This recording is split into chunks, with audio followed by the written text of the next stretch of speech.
Good morning, children. I hope you all are fine. Today, for our English, we are going to learn a poem. The topic of the poem is Lines Written in Early Spring. The poet's name is William Wordsworth. He lived between 1770 to 1850. He was an English poet who belonged to the Romantic period. The period from 1798 to 1805 was the time of Wordsworth's greatest achievement as a poet. In his poems, Wordsworth focused on various elements of nature and explored its relationship with human beings. I'll just tell you the content of this poem. The speaker, the poet, was sitting in a grove. Grove means it's a group of trees, lot of trees around nature. Okay, it's like almost like a park. Now we can say he was at his ease. That means he was relaxed, lying back and relaxed. As he sat there, he heard the songs of various birds. The songs of all the birds seemed to come together and form one melodious song. The speaker's mood as he sat there in the grove was one of happiness. But this mood brought with it, along with the happiness mood, sad thoughts to his mind also. The speaker thought that nature had done an excellent job of creating the various creatures in the world. His own human soul was one of nature's creations. As he sat there in the grove, in the lap of nature, the poet felt that as if his soul was linked, that means connected to nature, and her creation means nature's creation. As it was his thought, as it was this link, the connection that caused him to feel great sorrow. When he felt the beauty of the nature, he also felt sad. Sorrow means sad. He was thinking of how man has harmed other men. The speaker, the poet, was referring to the way in which man has destroyed the world and made it an uncomfortable place for other humans to live. Now, recently we heard, isn't it, during this Diwali time and all, in the capital of our country, Delhi, there was lot of pollution, air pollution. So they have to close down the schools also, isn't it? The all the people were asked to stay at home because of the air pollution. They are spoiled. The poet observed the way the plants, when he was sitting in the grove, he observed the plants that grew in the grove. He noticed that there were primroses growing in bunches, and through these bunches ran the periwinkle's creeper. It's a creeper. And looking at the way these flowers were all growing together, the speaker came to the understanding that all the flowers were happy and that they enjoyed the simple pleasures of life, like appreciating the air they breathed. The poet further is noticing how the birds in that grove hopped about playing with each other. He admitted that he is not able to read their minds or know what they are thinking, but still he was able to read the way in which they moved. Okay, and observing their jumps and hops, he felt that every single movement, every single movement they made expressed a great happiness. This happiness was caused by their life, the circumstances they lived in. In the grove, the poet also notices that the branches of trees with new leaves appearing on them had spread out so that they looked like fans. The purpose of spreading their twigs is a small branch of a tree, seemed to be to catch and enjoy the breeze blowing there. And the very sight means the very scenery of these branches made the poet conclude, that means to come to a conclusion, that there was great happiness and joy in the grove. He looked at the way the plants and the birds, how they were so much in harmony with each other. They had a good relationship with each other, the plants and the birds. The life of happiness and peace, he realized, was the way nature wanted people to live. Nature, what the nature is telling, wanted the people to do, enjoy, enjoy the happiness and peace from the nature.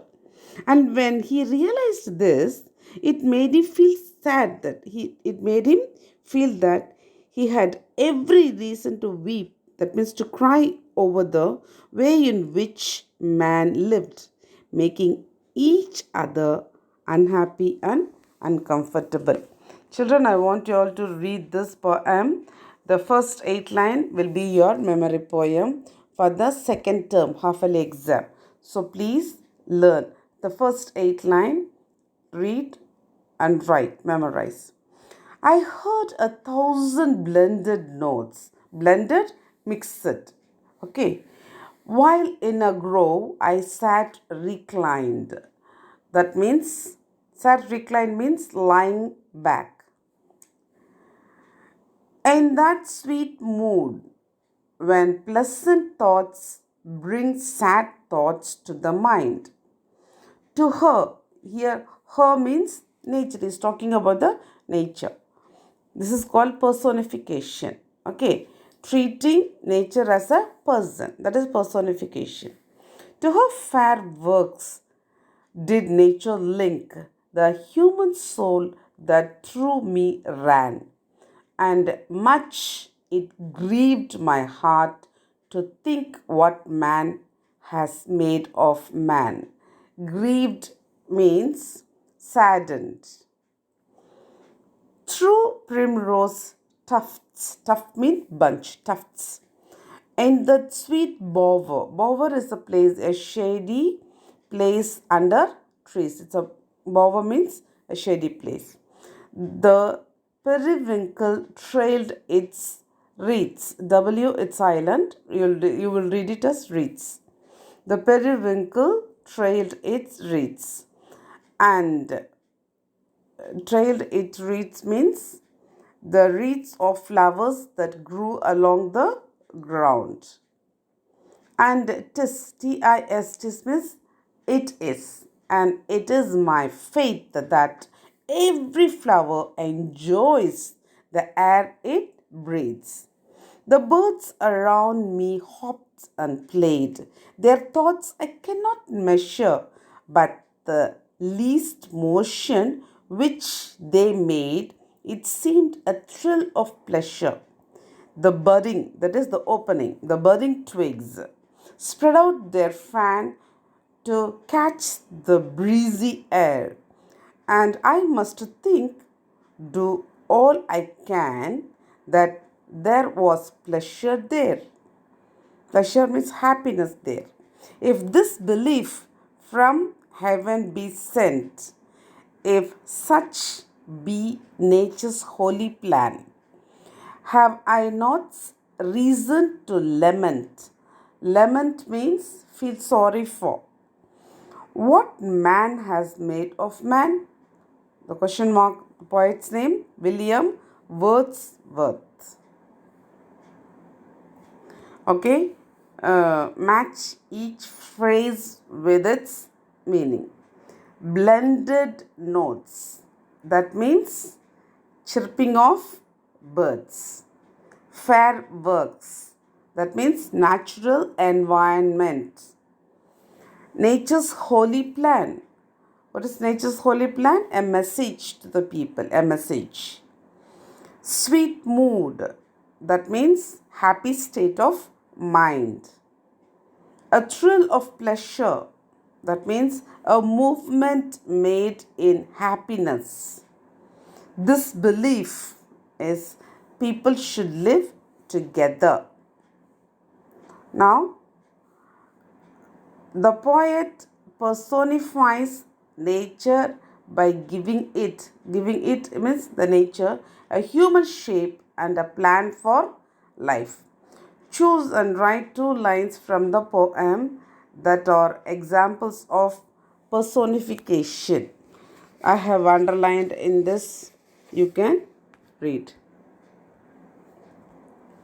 So, the poet, to her fair works. To her fair work. Number 1 I have circled. To her fair works did nature link is one. Second one is the periwinkle trailed its wreaths. The third one, and it's my faith that every flower enjoys the air it breathes. The fourth one, the budding twigs spread out their fan. So, these are all the examples of the personification in the poem. Next, quote lines from the poem that indicate the following. Indicate means that is telling us the time when happiness and enjoyment make us think of that which is not pleasing, which is not giving us happiness. That one, the answer, the first. In that, I have written here F1. In that sweet mood, when pleasant thoughts bring sad thoughts to the mind.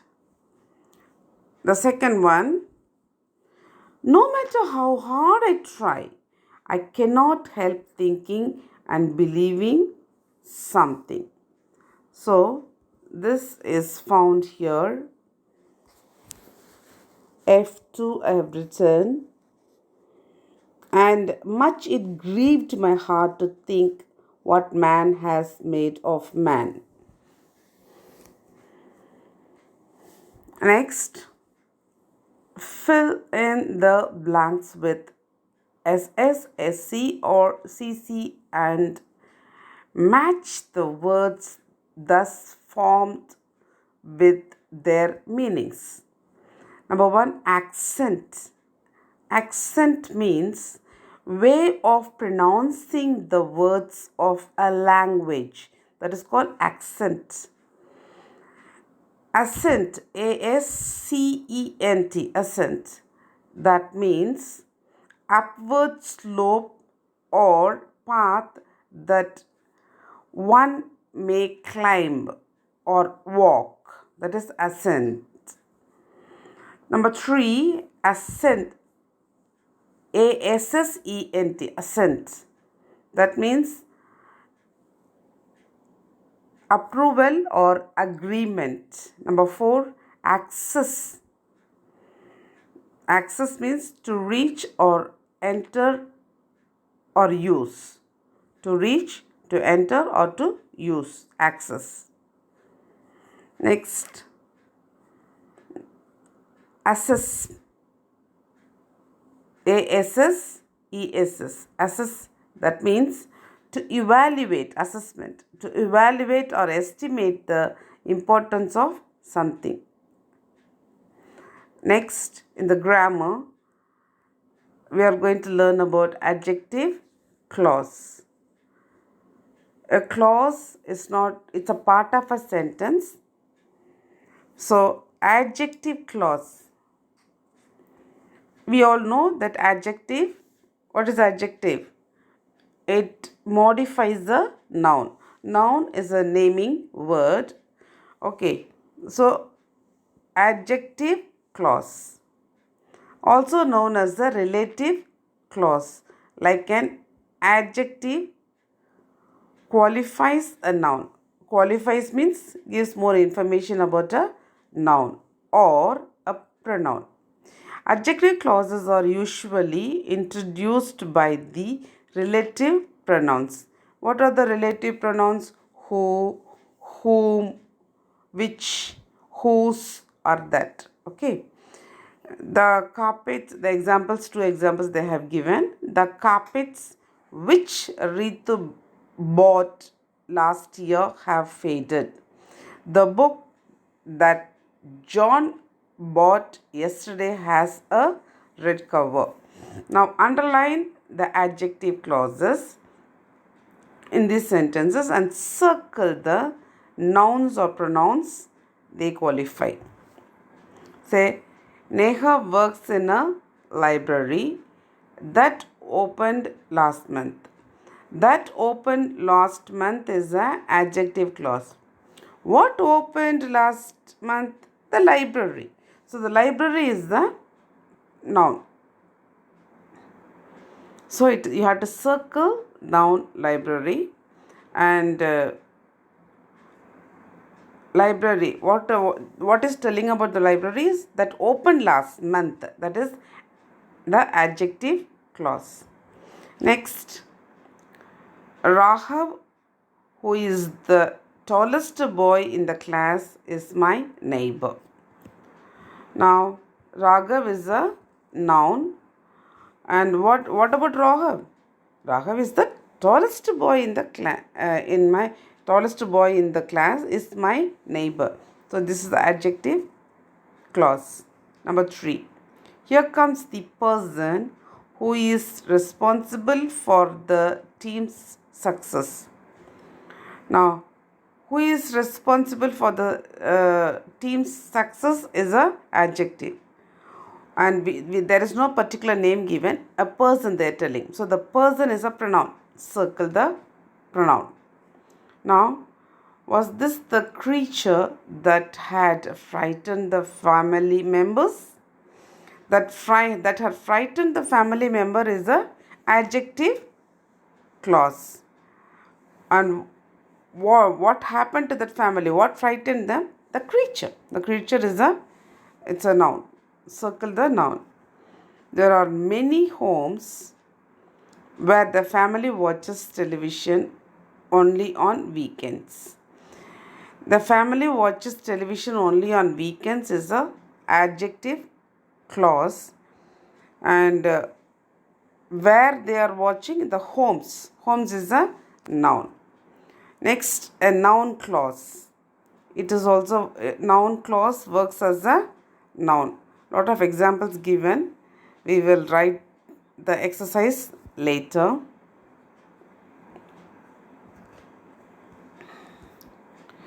Next, adverb. Adverb. Verb, we know it's an action word. Verb, action, doing words. Adverb, that explains about the action or how the action is being done. Now, an adverb clause does the work of an adverb in a sentence. The subordinating conjunction comes at the beginning of the adverb clause. The subordinating conjunctions can be a single word because these are all subordinate conjunction. Compound word as long as, or correlatives so that. The example, we had to drink the ice cream as it had melted completely. Okay, and you have nothing to fear as long as I am with you. So, adverb clauses also expresses concepts and are classified according to their functions. So many adverb clause they have given. Adverb clause of time, adverb clause of place, adverb clause of reason, adverb clause of manner, adverb clause of purpose, adverb clause of results, adverb clause of comparison, adverb clause of concession, and adverb clause of condition. All the examples they have given. Underline the adverb clauses in these sentences and classify. Classify means you have to tell whether it is adverb clause of time or place or reason. That is called classification. You have to write it. Okay. You can leave the examination room as soon as you finish your paper. So, as soon as you finish your paper, that is the adverb clause. Now, you have to tell as soon as you finish your paper, it is the adverb clause of time. The time, okay? As soon as you finish, that is time. Next, although Mansi walked fast, she could not reach the venue on time. So, children, you have to underline. That's very important. After underlining, you have to tell what is that. This is the adverb clause of concession. Concession. Number 3, Hamid was so amused that he could not control his laughter. That he could not control his laughter. It is the adverb clause of reason. Why he could not control? Because he was amused. The class felt better when the teacher addressed them. It is the adverb clause of reason. Samir decided to think positively so that he could work better. It is the adverb clause of condition. So, underline as well as you have to classify. That's it, children. Memorize the poem. And this poem's question answers, tomorrow's class we will write. Have a good day, children. Bye.